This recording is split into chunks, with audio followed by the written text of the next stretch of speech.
啥也别说了，拉尔夫，拔刀吧！我是瓜皮儿，闪电侠第7季前情提要。希斯科告别小队，闪电侠背后的男人改成了切斯特。在大伙儿为希斯科送别时，塞西尔在家里撞了邪。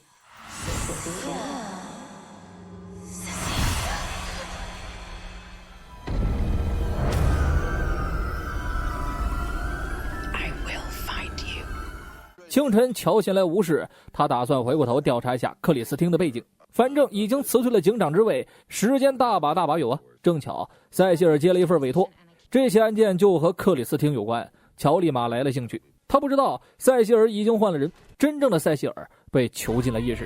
切斯特继位后翻新了希斯科的办公室，凯瑟琳感觉到无比陌生。希斯科很少把工作的地方搞得乱七八糟，他理解切斯特的兴奋，至少他把每个设备的位置都记得清清楚楚。切斯特来到档案馆寻找备用电线，撞见白瑞和艾瑞斯在造娃，两人只能掩饰尴尬。我们这是在整理设备，这衣衫凌乱的，你说是啥是啥吧，哥们儿都懂。很快白瑞被塞西尔叫了过去，想让他利用多年的调查经验来分析一下新接的案子。没多久，白瑞就发现了这案子好像在哪儿见过，随即就感觉到天旋地转。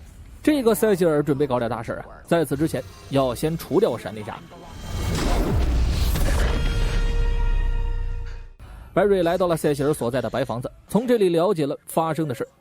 4大元力暴走的那晚，贤者力击中了塞西尔，当时他醒来就已经到了白房子。白瑞难以置信，那是2周前的事了。在这里他们失去了超能力，要在外面的塞西尔毁掉一切前逃出去。此时白瑞的身体被送回了实验室，塞西尔装作一副什么都不知道的样子。凯瑟琳检测后发现白瑞是遭到了精神袭击，情况不容乐观啊，要想办法让他恢复意识，否则再也无法醒来。他们想让塞西尔用心灵感应查看下白瑞的情况，他感应到了一面金色面具束缚住了白瑞。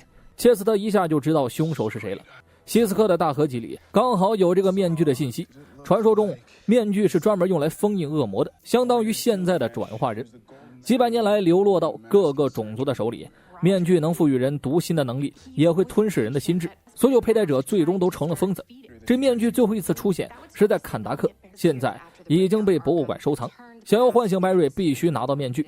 塞西尔有意无意地说了句：“我们总不能直接去博物馆偷吧？”“嘿，兄弟，我们就偷啊！”切斯特当即决定找人帮忙。塞西尔担心白瑞的安危啊，想尽快拿到面具。好在希斯科留下了一个应急电话，没一会儿苏就赶到了实验室。从今天开始，拉尔夫就是我异父异母亲兄弟。我兄弟的女朋友分析了一下博物馆的安保情况，面具所在的保险库有着敏感的红外网格保护，苍蝇都飞不进去，但我兄弟的女朋友可以。唯一有个麻烦是保险库的密码，为了安全，博物馆每天都会更换，这个需要塞西尔跟着一起进去，通过诱导保安的强迫症来得到密码组合。之后的事情就交给苏了。塞西尔离开后，苏感觉到了不对劲儿，他把怀疑告诉了切斯特。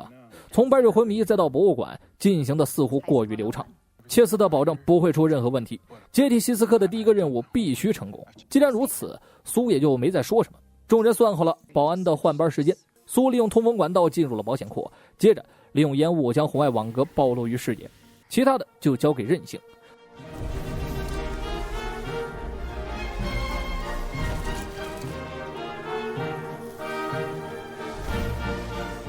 该说不说，虽然苏很养眼，但这个红外线的密集程度，貌似我上我也行啊。解除了这道防线，轮到塞西尔华丽登场。此时白瑞正与塞西尔寻找逃出去的方法。白瑞想去2楼看看，但塞西尔却表示这里没有2楼。接着两人看到了出口，正想踏进去，又一个塞西尔蹲在角落。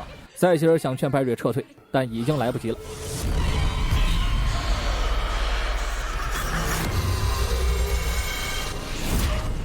随着白瑞的晕中晕，凯瑟琳检测到了诡异的一幕。与此同时，两人见到换班的保安，马上就安排他强迫症复发呀！一阵麻醉下去，保安歇菜，塞西尔直接奔面具而去。凯瑟琳马上联络了艾瑞斯，因为他刚刚还看到了塞西尔的大脑讯号。结合塞西尔今天的种种异常，他们意识到眼前这个人并非是塞西尔。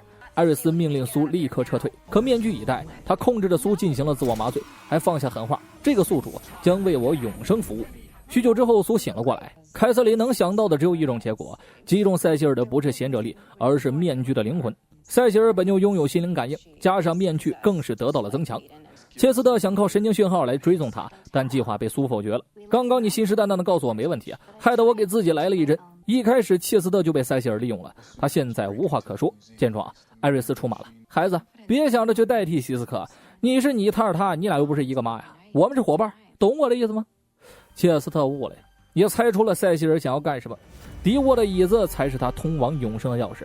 如今苏还虚弱着，凯瑟琳在照顾白瑞，艾瑞斯只能扛起他娘的意大利炮上来。另一边，白瑞也醒了。塞西尔为何知道此处没有2楼？明显不是第一次来。最终他问出了答案。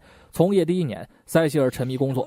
同年，母亲患上癌症。一段时间后，母亲电话告诉他自己好多了，你放心工作。当时忙于给委托人辩护，塞西尔信以为真。之后，他再回到家时，发现母亲已经咽气儿，是孤独的死去。打那天起，塞西尔就患上了焦虑症和抑郁症，被关到了这里圣卡米尔内精神病院。这件事他甚至没有对乔说过。只见白瑞佛光乍现，立马就进行了套克疗程。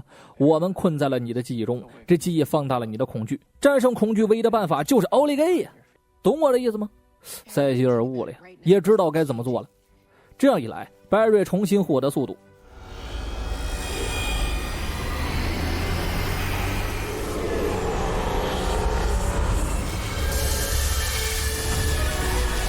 他遇到了记忆中的自己，心里一晃，白瑞中枪，经历了一系列的心理斗争，塞西尔克服了恐惧。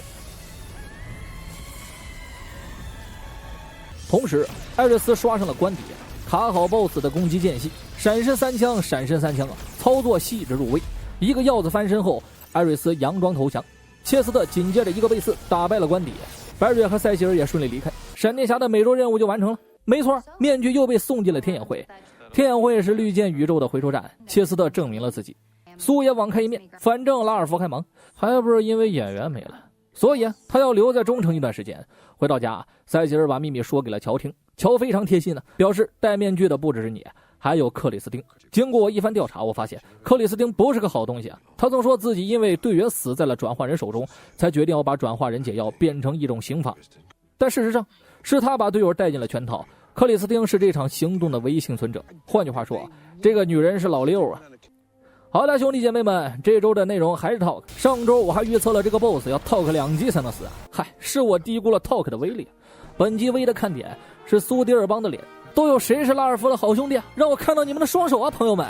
话就不多说了，再熬2周就等纪委的神速本尊了。我是瓜皮儿，下期见。